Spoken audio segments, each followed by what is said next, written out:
Hello बच्चों, topic start कर रहे हैं आज बोर्स एटॉमिक मॉडल।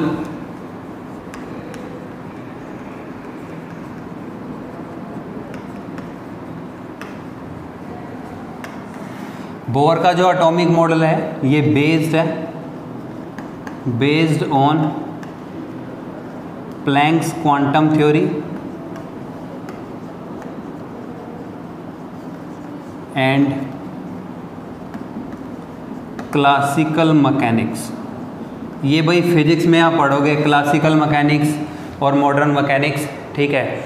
आपने ध्यान रखना है कि हम प्लैंक्स क्वांटम थ्योरी के बेस पे बोर के एटॉमिक मॉडल को एक्सप्लेन करेंगे और दो पॉइंट होते हैं, प्लैंक की क्वांटम थ्योरी और क्लासिकल मैकेनिक्स, ठीक है। देखो रदरफोर्ड का जो एटॉमिक मॉडल था, रदरफोर्ड के एटॉमिक मॉडल की हमने लिमिटेशन पढ़ी थी कि भाई उसने ये कहा था कि एक्स्ट्रा न्यूक्लियर पार्ट के अंदर इलेक्ट्रॉन रिवॉल्व करता रहता है और एक दिन ऐसा आएगा कि इलेक्ट्रॉन रिवॉल्व करता करता कहाँ गिर जाएगा, न्यूक्लियस में। भाई एटम एग्जिस्ट नहीं कर सकता, ठीक है। मैं आपको एक बार रिवील करा देता हूँ हमने क्या पढ़ा था वहाँ। रदरफोर्ड का जो एटॉमिक मॉडल है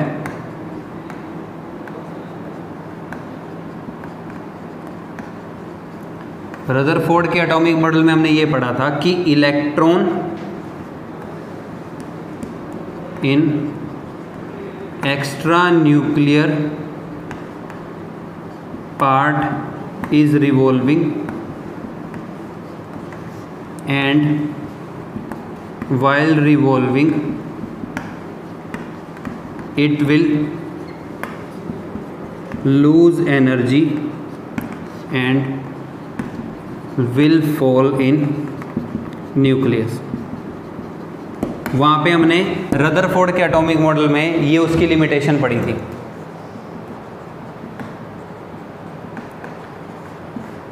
मैं आपको इसका फिजिक्स के अंदर मतलब बता देता हूँ क्या होता है। ये मान लो कि न्यूक्लियस है,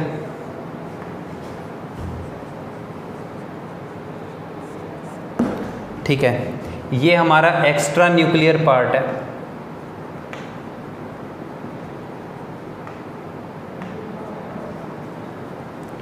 ये एक्स्ट्रा न्यूक्लियर पार्ट है और इलेक्ट्रॉन जो है वो एक्स्ट्रा न्यूक्लियर पार्ट के अंदर रिवॉल्व करेगा। इलेक्ट्रॉन जो है, electron is revolving in extra nuclear part, और इलेक्ट्रॉन जो है वो कहाँ रिवॉल्व कर रहा है, एक्स्ट्रा न्यूक्लियर पार्ट के अंदर।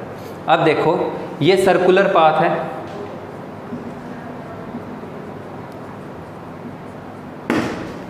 अब मान लो कि इलेक्ट्रॉन रोटेट कर रहा है तो एंगुलर पाथ है, तो यहाँ पे इलेक्ट्रॉन की क्या होगी, angular velocity.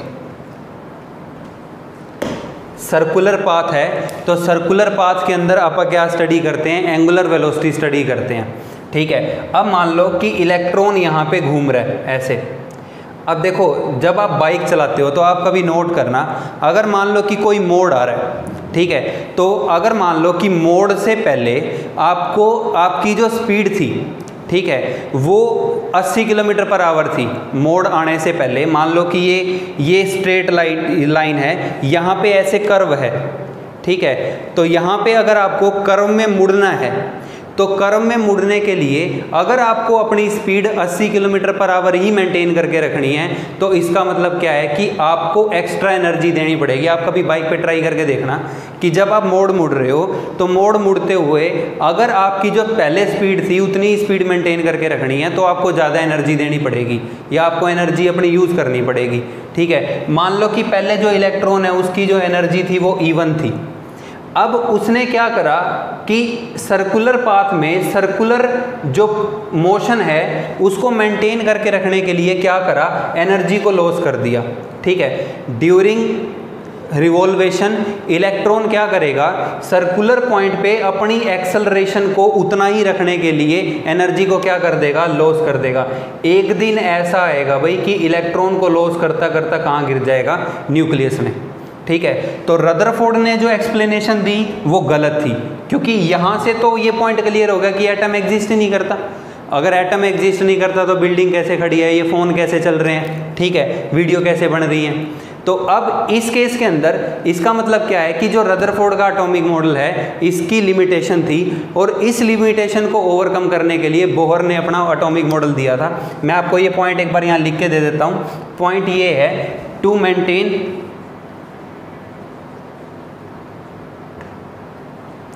Maintain its acceleration at circular point के ऊपर अपनी एक्सेलरेशन को मेंटेन करके रखने के लिए electron will lose energy. Electron क्या करेगा, एनर्जी को लॉस कर देगा, and one day will fall in nucleus. अगर न्यूक्लियस में गिर गया तो पॉजिटिव नेगेटिव क्या हो जाएगा, न्यूट्रल। इसका मतलब क्या है कि एटम जो है वो एग्जिस्ट नहीं करता, लेकिन एटम एग्जिस्ट करता है। तो इसको ओवरकम करने के लिए बोर के एटॉमिक मॉडल की कुछ पोस्टुलेट्स हैं, वो हमने ध्यान रखनी है। तो अब हम वन बाय वन स्टार्ट करते हैं।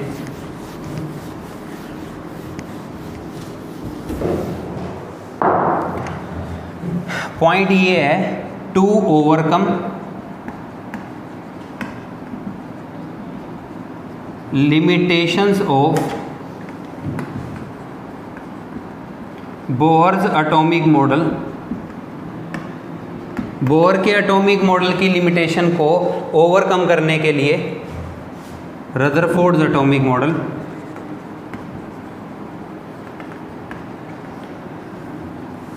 Bohr gave another model called as Bohr's atomic model। Rutherford की जो लिमिटेशन है, अब आप इसको ओवरकम करेंगे। ओवरकम करने के लिए बोहर ने एटॉमिक मॉडल दिया था, अब हम वो स्टडी करेंगे। अब देखो, सबसे पहले जो इसने एटॉमिक मॉडल दिया था उसके पोस्टुलेट क्या थे। देखो, पोस्टुलेट का मतलब होता है अजम्पशन। इसने कुछ अजम्पशन मानी और एटम की स्टडी करी। वो अजम्पशन जो हैं वो एटम की स्टडी को एक्सप्लेन करती हैं। तो देखो वो अजम्पशन थी क्या, postulates of Bohr's atomic theory. जो बोहर की एटॉमिक थ्योरी है इसके पोस्टुलेट क्या हैं। पहला पोस्टुलेट ये है,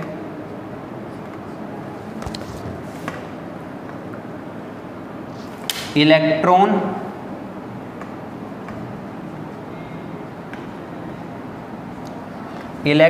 will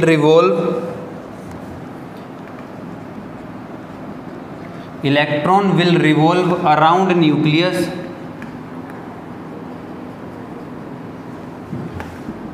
in circular path. Electron क्या करेगा, रिवॉल्व करेगा न्यूक्लियस का around in circular path and will not lose energy, और वो एनर्जी को लॉस नहीं करेगा। जो बोर का एटॉमिक मॉडल था उसका पहला पॉइंट ये था, ठीक है। इसके बाद देखो, इसका दूसरा पॉइंट ये था कि जो एक्स्ट्रा न्यूक्लियर पार्ट है रदरफोर्ड वाले एटॉमिक मॉडल का, उस एक्स्ट्रा न्यूक्लियर पार्ट के अंदर बहुत सारे सर्कुलर पाथ एग्जिस्ट करेंगे, और उन सर्कुलर पाथ्स को हम क्या कहेंगे, ऑर्बिट, ठीक है। देखो, सेकंड पॉइंट ये है, अराउंड न्यूक्लियस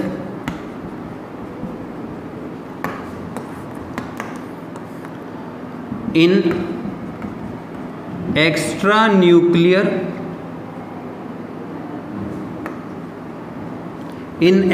न्यूक्लियर पार्ट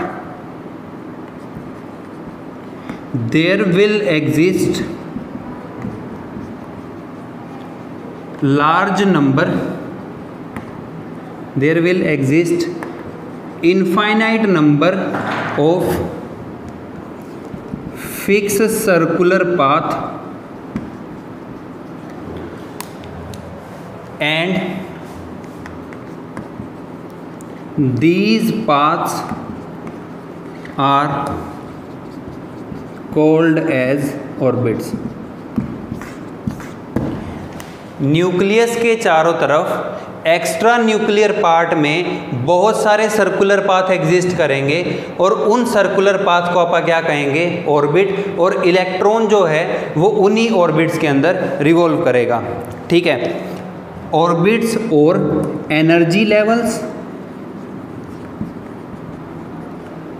और स्टेशनरी स्टेट्स।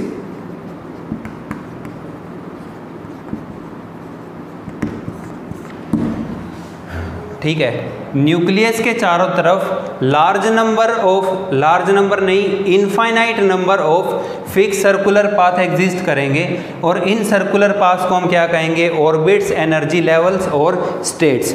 ठीक है, अब इसके बाद देखो नेक्स्ट पॉइंट ये है कि out of infinite number of orbits, infinite number of states, infinite number of state बन रही हैं, उन इनफाइनाइट नंबर ऑफ स्टेट में से electron will revolve only in those states, जो इनफाइनाइट नंबर ऑफ स्टेट्स हैं उनमें से इलेक्ट्रॉन सिर्फ उन्हीं स्टेट्स के अंदर रिवॉल्व करेगा which has angular momentum. Angular momentum होता है इक्वल टू mvr। m का मतलब है मास ऑफ सब्सटेंस, इस केस में सब्सटेंस क्या है, इलेक्ट्रॉन। v जो है ये वेलोसिटी है, वेलोसिटी ऑफ इलेक्ट्रॉन। r जो है वो रेडियस है, रेडियस ऑफ ऑर्बिट।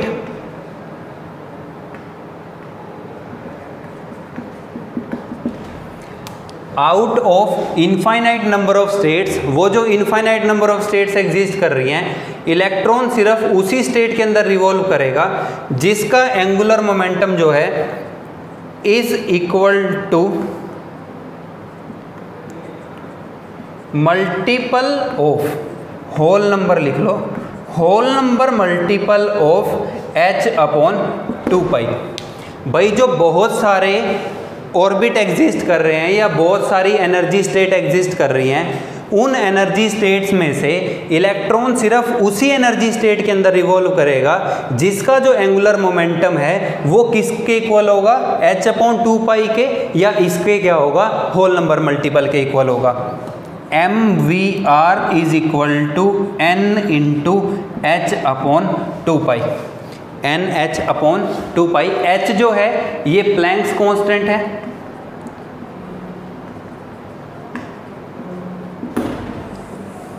और n जो है ये इंटीजर है जिसकी वैल्यू 1 2 3 4 5 6 है। ठीक है, और अब यहाँ से हमें ये पता लगता है कि मान लो कि ये न्यूक्लियस है, ये न्यूक्लियस है,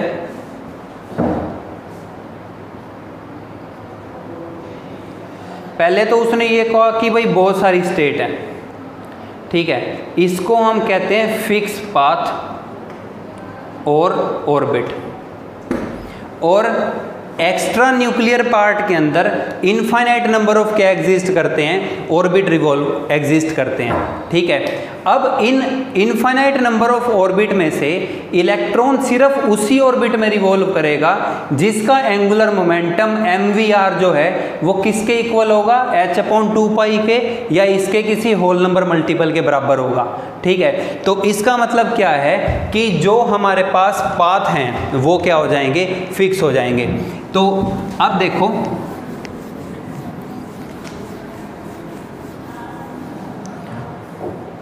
अब हमारे पास ये बन चुका है, ये आ गया भाई अपना न्यूक्लियस। ठीक है, ये आ गया अपना ऑर्बिट नंबर फर्स्ट जिसको कहते हैं n is equal to 1, first orbit. ठीक है, इसको k शेल भी कहते हैं। ठीक है, ऐसे ही अपना आएगा सेकंड ऑर्बिट, इसको n is equal to 2 k l shell कहेंगे। ठीक है, ऐसे ही ये आ जाएगा n is equal to 3 k l, इसको m शेल कहेंगे। ठीक है। और जो इलेक्ट्रॉन इस ऑर्बिट के अंदर रिवॉल्व करेगा, ठीक है, उस इलेक्ट्रॉन का जो एंगुलर मोमेंटम है mvr वो किसके इक्वल होगा 3 × h/2π के। अब पहले ये था कि भाई n = 2 और n = 3 के बीच में भी स्टेट एग्जिस्ट करती हैं, लेकिन इलेक्ट्रॉन उन स्टेट के अंदर नहीं घूमेगा क्योंकि उसका एंगुलर मोमेंटम उसके बराबर है ही नहीं। इलेक्ट्रॉन कहाँ पे रिवॉल्व कर रहा होगा, इस n = 1 में, n = 2 में, n = 3 में, and on the same basis for n up to infinity। ठीक है, ऑर्बिट बहुत सारे एग्जिस्ट करेंगे, लेकिन उनमें से सिर्फ उसी में इलेक्ट्रॉन रिवॉल्व करेगा जिसमें एंगुलर मोमेंटम जो है वो किसके इक्वल आ रहा होगा n × h/2π के।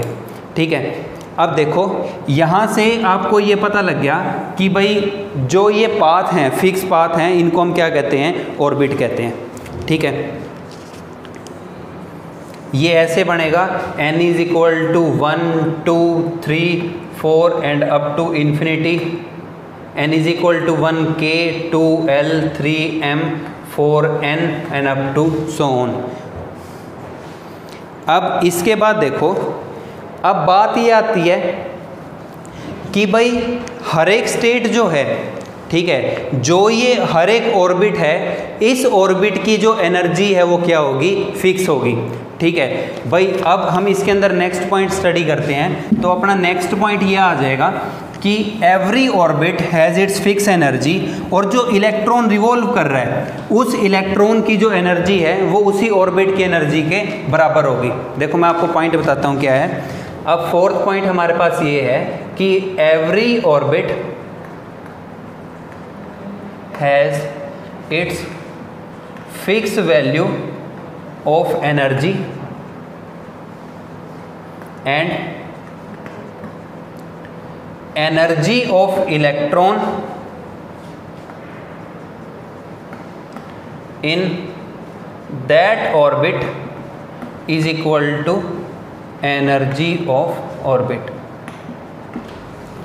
भाई हर एक ऑर्बिट की एनर्जी क्या होगी, फिक्स होगी, और जिस ऑर्बिट में इलेक्ट्रॉन रिवॉल्व कर रहा है उस इलेक्ट्रॉन की एनर्जी जो है वो उस ऑर्बिट की एनर्जी के ही बराबर होगी। ठीक है, अब En जो है एनर्जी ऑफ nth ऑर्बिट, जो nth ऑर्बिट है उसकी एनर्जी हम फाइंड करेंगे, ये बनेगा -2π² m⁴n²h²।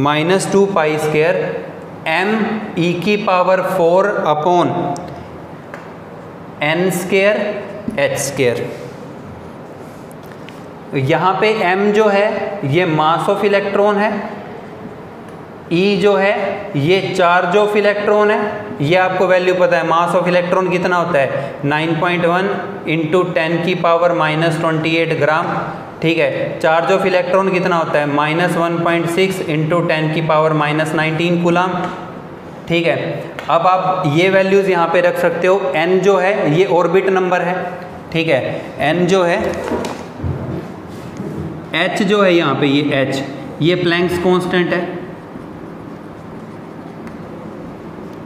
तो जब आप ये वैल्यूज़ रख देते हो, ठीक है, तो यहाँ पे आ जाएगा En जो है वो इक्वल आएगा -13.6 अपॉन n²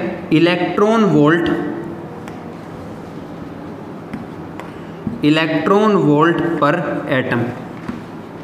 एक एटम की एनर्जी nth स्टेट में कितनी होगी, -13.6/n² इलेक्ट्रॉन वोल्ट पर एटम।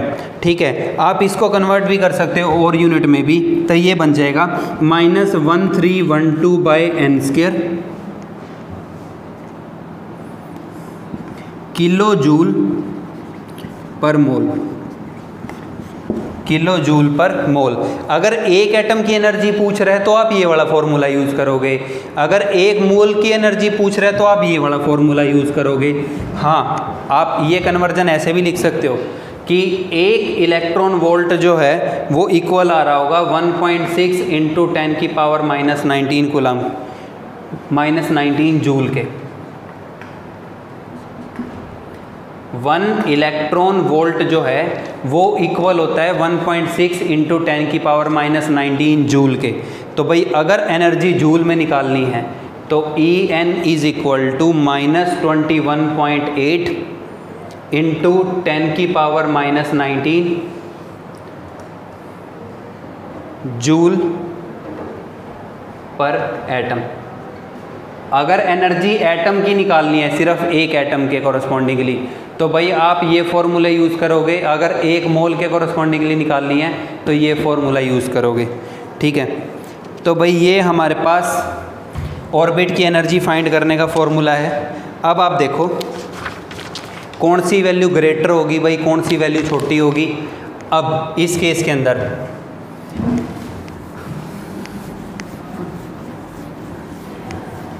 मैं फॉर्मूला लेके चल रहा हूं, En is equal to -13.6 electron volt पर एटम अपॉन n²। ठीक है, अब यहां पे अगर हम देखें, मान लो कि अगर मैं n is equal to 1 put कर देता हूं, एनर्जी ऑफ फर्स्ट ऑर्बिट, या तो ये आपको ऐसे लिखा मिल जाएगा कि पहले ऑर्बिट की एनर्जी कितनी होगी, या energy of electron which is in first orbit. जो इलेक्ट्रॉन पहले ऑर्बिट में है उसकी एनर्जी कितनी होगी। तो अगर आप n की वैल्यू 1 रखते हो तो क्या आ जाएगा, -13.6 अपॉन 1 इलेक्ट्रॉन वोल्ट पर एटम। तो भाई जो पहला ऑर्बिट है उसकी एनर्जी कितनी आएगी, -13.6। ऐसे ही दूसरे ऑर्बिट की निकाल लें तो -13.6 अपॉन 2 का स्क्वायर करेंगे तो -13.6 अपॉन 4 कट करोगे तो -3.4 इलेक्ट्रॉन वोल्ट पर एटम। अब इन दोनों में से ज़्यादा एनर्जी कौन सी है, ये वाली। माइनस की जो छोटी वैल्यू होती है वो हमेशा ज़्यादा आती है। तो इसका मतलब क्या है कि जो E2 की वैल्यू है वो ग्रेटर है किससे, E1 से। तो आप ये कहोगे, ये मान लो कि ये E1 है, ये E2 है, ये फर्स्ट ऑर्बिट की एनर्जी, सेकंड ऑर्बिट की एनर्जी, थर्ड ऑर्बिट की एनर्जी, ऐसे ही अप टू सो ऑन। तो आप ये कहोगे कि E3 की वैल्यू जो है वो ज़्यादा आएगी किससे, E2 से ग्रेट ज़्यादा आएगी E1 से। ठीक है, तो ये कहोगे आप कि जैसे जैसे आप न्यूक्लियस से दूर जा रहे हो ऑर्बिट की एनर्जी क्या हो रही है, इंक्रीज हो रही है। Energy of orbits is increasing as we are moving away from nucleus। जैसे जैसे न्यूक्लियस से दूर जा रहे हैं ऑर्बिट की एनर्जी क्या हो रही है, इंक्रीज हो रही है। ठीक है, अब इसके बाद अगर आप स्टैंडर्डाइज फॉर्मूला यूज़ करें, ठीक है, अब मान लो कि आपको किसी भी एटम के लिए ये कंसेप्ट यूज़ करना है। ठीक है, तो यहाँ पे ना आप साथ में z² भी यूज़ कर सकते हो, इनटू, अगर मैं लिखूँ तो इनटू यहाँ आ जाएगा z² इलेक्ट्रॉन वोल्ट पर एटम। z जो है ये क्या है, एटॉमिक नंबर। तो फॉर्मूला जो है आपका फाइनल फॉर्मूला जो बनेगा वो ये बनेगा। ठीक है, अब आपको एक चीज़ का ध्यान, जैसे मान लो कि हाइड्रोजन है, इसके लिए z की वैल्यू क्या है, 1। हीलियम है, हाइड्रोजन हीलियम, इसके लिए z की वैल्यू कितनी होती है, 2। ठीक है, अब ऐसे ही लिथियम +2 है, इसके लिए z की वैल्यू कितनी होगी, 3। बेरिलियम +3 है, इसके लिए z की वैल्यू कितनी होगी, 4। अब देखो आपने एक चीज़ का ध्यान रखना है कि जो बोहर का एटॉमिक मॉडल है ये सिर्फ सिंगल इलेक्ट्रॉन स्पीसीज के ऊपर एप्लीकेबल है। This is applicable to 1 electron system only. जिस सिस्टम के पास एक इलेक्ट्रॉन होगा सिर्फ उसी सिस्टम के ऊपर आप बोहर का जो एटॉमिक मॉडल है इसको अप्लाई कर सकते हो। अब आप देखो कि भाई जो हाइड्रोजन है, हाइड्रोजन के पास ना एक ही इलेक्ट्रॉन होता है, तो इसलिए आपने H+ लिख दिया। अब हीलियम +1 लिखा है मैंने वहाँ पे, हीलियम +1। देखो हीलियम जो है ये ऐसे होता है 2 4, +1 कब आता है? जब एक इलेक्ट्रॉन क्या कर दें, लॉस कर दें। ठीक है, तो हीलियम यहाँ पे प्रोटॉन कितने होंगे? 2, प्रोटॉन प्लस न्यूट्रॉन कितने हैं? 4, न्यूट्रॉन भी कितने होंगे? 2, इलेक्ट्रॉन भी कितने होंगे? 2। एक लॉस कर दिया तो प्रोटॉन तो 2 ही रहे, न्यूट्रॉन भी 2 ही रहे, इलेक्ट्रॉन 2 थे, एक लॉस हो गया तो इलेक्ट्रॉन कितना है? 1। तो ये क्या है? 1 इलेक्ट्रॉन स्पीसीज। तो आपने ध्यान रखना है कि बोर का जो एटॉमिक मॉडल है ये हाइड्रोजन, हीलियम +1, लिथियम +2 और बेरिलियम +3 सिर्फ इन 4 आयंस के ऊपर ही लग सकता है। ठीक है, तो ये एनर्जी के कोरस्पॉन्डिंगली पोस्टुलेट है, ये आपको ध्यान रखना है भाई। ठीक है, अब इसको अगर हम पिक्चराइज करते हैं,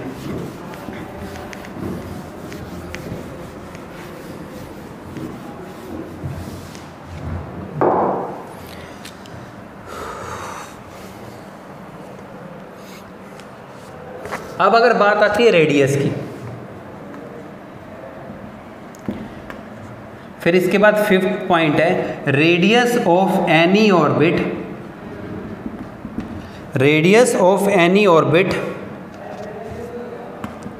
इज गिवन बाय, वो हमें मिलती है Rn is equal to A0 into n² by z से। ठीक है, अब इस केस के अंदर A0 जो है वो इक्वल है 0.529 एंगस्ट्रॉम के। ठीक है, ये कांस्टेंट है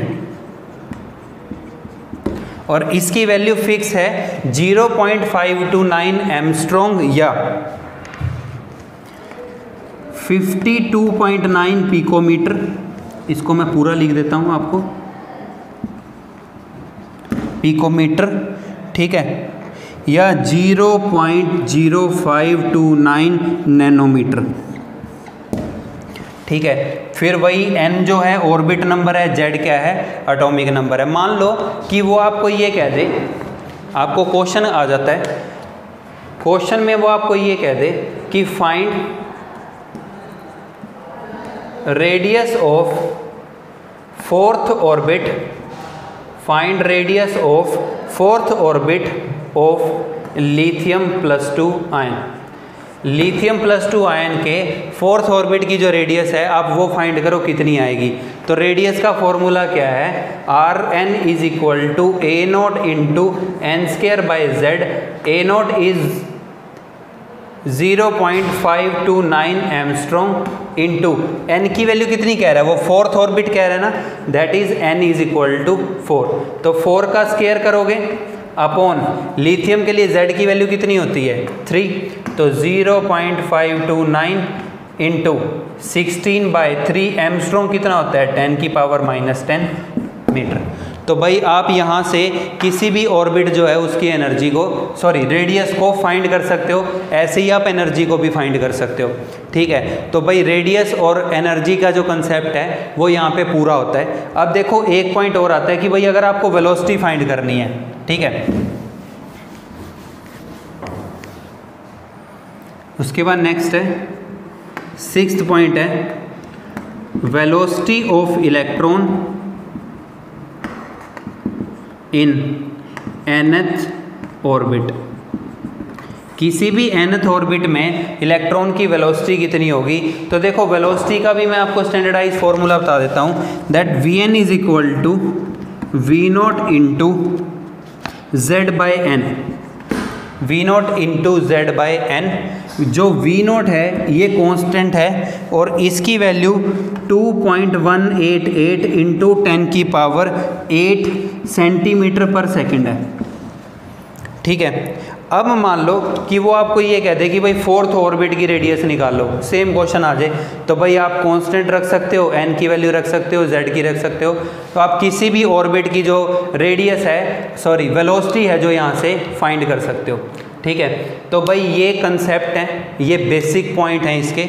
ठीक है, कुछ और पॉइंट भी हैं। ठीक है, अब इसके बाद जो इसके और पॉइंट हैं आप तब तक यहाँ तक रिवाइज करो, इसके जो और पॉइंट हैं वो हम नेक्स्ट वीडियो के अंदर कवर करेंगे। Thank you.